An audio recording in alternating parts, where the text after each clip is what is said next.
Well,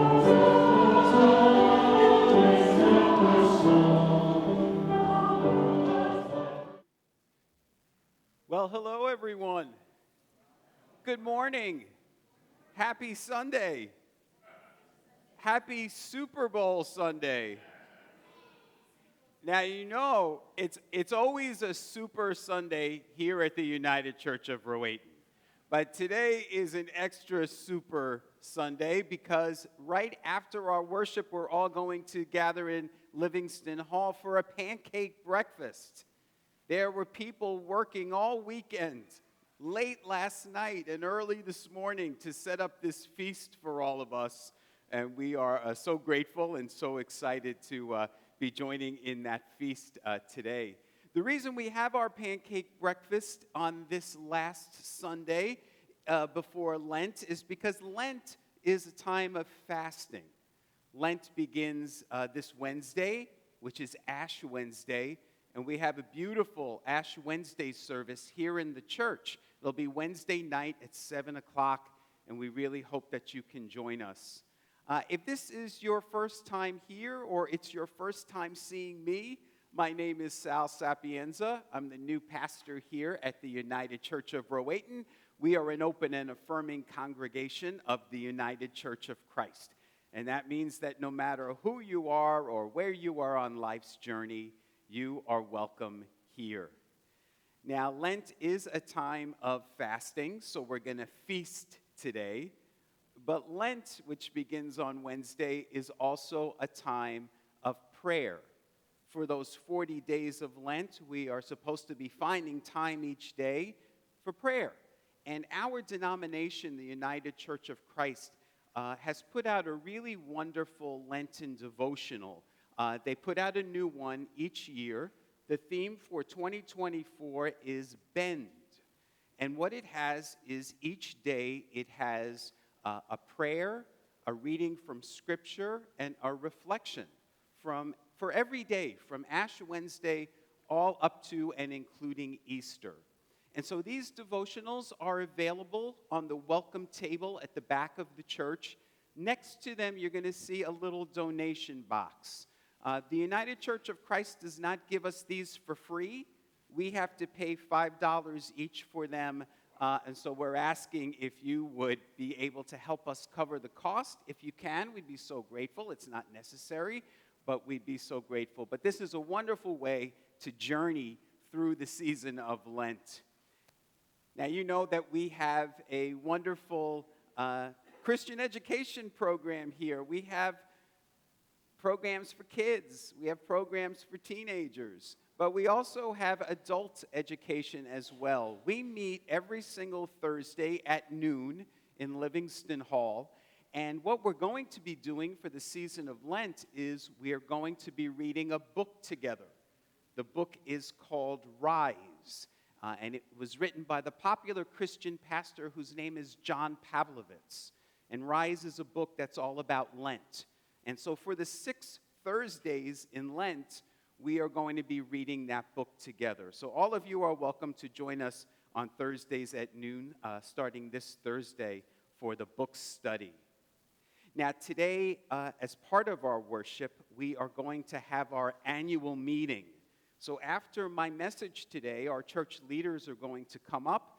They are going to be presenting the budget and the nominating slate for the new year.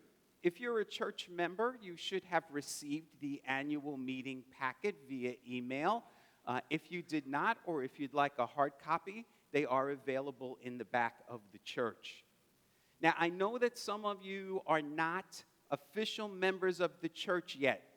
Some of you have just started coming, and maybe there are some of you who have been coming for 20 years, but you just never really became an official member of the church. So what we're going to do is on March 3rd, the first Sunday in March, we're going to have a new members class. It'll be after the service, just 1 hour long. We'll go over the history of our denomination and the workings of our church here. So if you would like to be a part of the new members class, there is a sign-up sheet on the welcome table here in the church and over in Livingston Hall. If you would just sign your name and your contact information, we would be so grateful. If you would like to be a new member at this time, but you can't make the class on March 3rd, put down your name anyway, and we'll find another time to go over the new members' materials with you. But thank you all very much for your patience with the announcements this morning. Today we are gathered together for worship on the very last Sunday before Lent. That means that the season of Epiphany has come to a close. You may remember during the season of Epiphany, we were focused on that beautiful star, which is gone now, and I got to witness it coming down this week. And let me tell you, it was scary to watch. Our electrician, Doug, climbed all the way up there and lowered the star. And I was told that Pastor John Livingston used to do that, used to climb all the way up there. And I said, wait, that is not in my job description. But I got a very cool video of Doug climbing up there. I set it to the theme to Spider-Man. And I shared it on our church's Facebook page. But the season of Epiphany has come to a close. We're getting ready for the season of Lent. And today we're going to hear a beautiful story of Jesus going up to a mountaintop. And while he's up there, his clothes become a dazzling white. That's why I'm wearing a white stole today. So our theme today is going to be about being that bright white light of God that is within us. Well, as I mentioned to all of you at the top of the service today, today is the very last Sunday before Lent. And we know that Lent begins this Wednesday, Ash Wednesday. Some of you know, though, that the day before Ash Wednesday is known as Mardi Gras. And Mardi Gras comes from a French word which means Fat Tuesday. And it's called Fat Tuesday because people want to eat to excess because the very next day, Ash Wednesday, is a 40-day period of fasting. And that's why we're having our pancake breakfast today after the service. Now, what Lent is it is a period for us to prepare ourselves for Easter, for the coming of the Christ light. And it's important for us to know that Easter is not a fixed date on the calendar. Unlike Christmas, which is always December 25th, the date of Easter changes every year because it's not based on the Gregorian calendar, it's based on the lunar calendar.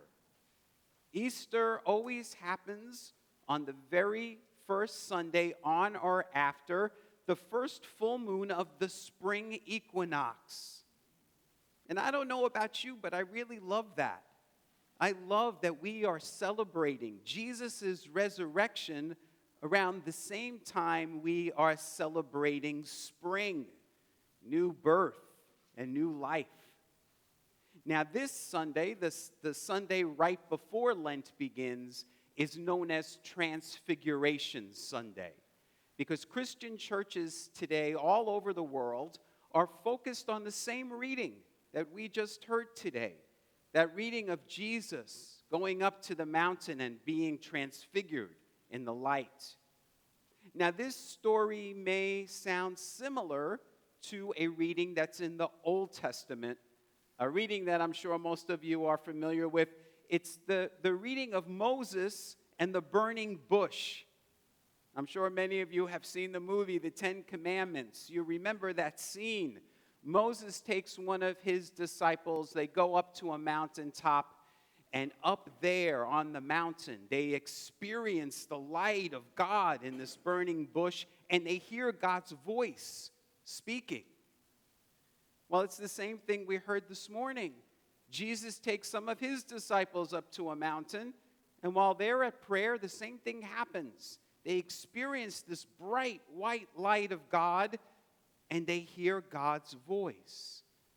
Now, this is no coincidence. The writers of the Gospels were trying to demonstrate that Jesus was the new Moses, the Messiah that had been promised in the Old Testament. I think it's important for us to remind ourselves the people who wrote the Gospels were not writing first-hand accounts. These people, these writers, were storytellers. And so what they were doing is they were using storytelling techniques like foreshadowing and symbolism. One of the world's leading theologians today, his name is John Dominic Crossan. He was part of the very famous Jesus Seminar, a group of theologians from around the world who in the 1980s and 90s got together to really look at the history of the Bible, how it was written, how it was put together.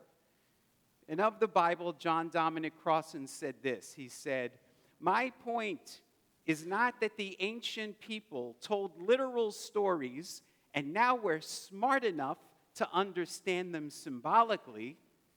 No," he said, "my point is that the ancient people wrote stories symbolically and now we're dumb enough to take them literally." The Bible is not a history book. It's a guidebook, and it's filled with spiritual stories. So how can we understand these stories of Moses and the burning bush and Jesus on the mountaintop? How do we understand them spiritually or symbolically, the way they were meant to be understood? Well, mountains appear a lot in the Bible. And every time you read about a mountain in the Bible, it's more than just a literal place. It's a symbolic place. And it represents a place of higher consciousness. We have to ascend to that place if we want to experience the light of God and hear God's voice. So Moses and Jesus had to leave the earthly realm and ascend to the spiritual realm in order to have that divine moment. But, this isn't just for special people like Moses and Jesus. All of us can experience this. Eastern yogis, for example. Hinduism is thousands of years older than Christianity. Hindu yogis tell stories of experiencing what they call samadhi. It is where the person who is practicing yoga, meditating, they lose sense of the human self and they become more filled with the divine self. And that is what the word yoga means. It means union with God. And it's the same word Jesus used. If you read the gospel, Jesus uses the word yoke. It comes from the same root word as the word yoga. To yoke means to be joined together, union. Jesus says, "I am in the Father, you are in me, I am in you." Meaning we're all one, we're all to be yoked together.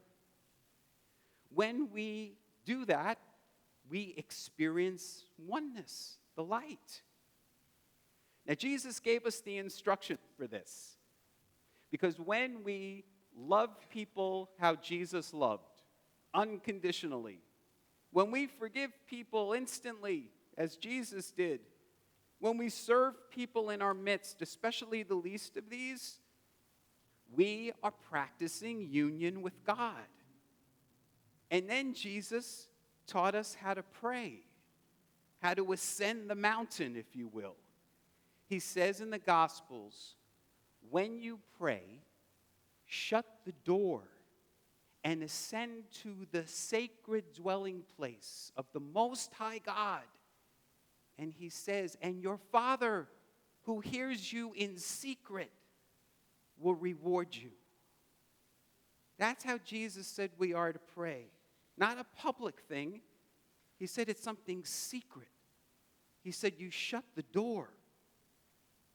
Now, to shut the door means to close your eyes. Stop seeing things the way the world sees them and start to see them from a higher perspective. In the Gospel of Matthew, chapter 6, verse 22, Jesus says, "If thine eye be single, thy entire body will be filled with light." Close your physical eyes and focus on the divine eye. Our Eastern brothers and sisters refer to this as the third eye. That's why you see sometimes our Hindu friends, they decorate that spot between their eyebrows with a jewel or with a dot. That's the sacred eye. In prayer, we shut the door. We close our physical eyes and we focus on that divine eye. We're trying to rise in consciousness, climb the mountain, that sacred dwelling place of the Most High God that is within us. And why we do that is to experience the light of God and to hear God's voice. So Transfiguration isn't just for special people. It's for all of us. Now, I'm sure many of you are familiar with the 20th century Christian mystic. His name was Thomas Merton. He was the Trappist monk. And you may remember he wrote a very famous spiritual book, which is called The Seven-Story Mountain. Because again, it's about ascending that spiritual mountain. And in that book, this is what Thomas Merton said about prayer. He said, meditation is not an intellectual effort to try to master certain ideas about God. No, he said, meditation or prayer of the heart is the active effort we make to keep our hearts open so that we may be enlightened by God and filled with the realization of our true relationship with God. Hence, the aim of meditation in the context of the Christian faith is not to arrive at some scientific knowledge of God, but to know that God's own nature has been given to us by God as our true nature. I think that's so powerful. That's the purpose of prayer, to recognize that God's nature is our nature, that God's light is within us. Lent is the perfect opportunity for us to spend time each day to go within. Now, you know Moses was on the mountaintop for 40 days and nights. And you know Jesus was out in the wilderness for 40 days and nights. And Lent, of course, is 40 days and nights. Meaning it's a process. We don't become enlightened on day one. It's a process. The important thing is to keep ascending the mountain. Keep climbing. Now notice in today's reading, Peter, he's so amazed by what he experienced, and he says, Jesus, we've got to commemorate this. Let's build 3 temples up here. One for you, and one for Moses, and one for Elijah. And does Jesus say, hey, that's a great idea? No, he doesn't. He says just the opposite. Jesus says, do not tell anybody what happened here. Because Jesus did not want to be worshiped. That wasn't his point. Jesus didn't want temples built in his honor where he could be worshiped. Jesus wanted us to be the temple, to become the temple. That's the purpose of Christianity. Sadly, though, Christianity in our lifetimes has been more about people building temples to the one guy who became enlightened rather than becoming the temple and following in his steps so that we could experience it for ourselves.